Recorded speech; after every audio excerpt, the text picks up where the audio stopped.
This is Dakota News Now. And it is 9 o'clock. Good evening, everyone. I'm Brian Allen. I'm Andrea Anderson. In eastern Iowa, 5 people still unaccounted for after a historic apartment building partially collapsed, which happened just before 5 o'clock Sunday. As news of the collapse in Iowa broke, some are recalling their experiences today. Bailey Peterson spoke to a first responder who responded to a building collapse in Sioux Falls in 2016. She has our 9 o'clock top story tonight.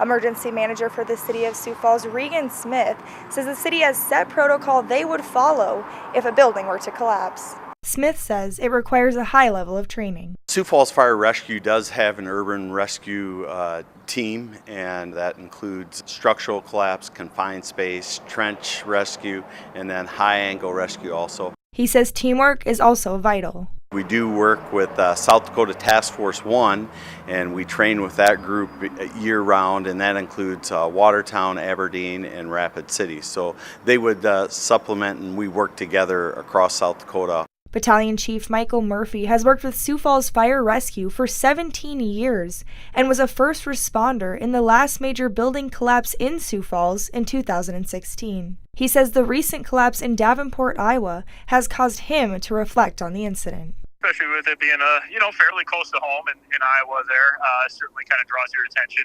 I would say the magnitude of that one probably surpasses a little bit of what we encounter here. But yeah, it definitely kind of evokes, some of the similar memories and feelings, our team is available and willing to help if called upon to assist them. He recalled his experience responding to the collapse in Sioux Falls. The training kicked in pretty quickly. Our staff had prepared for that scenario, and so we just kind of went right into our plan of what we would do in that situation.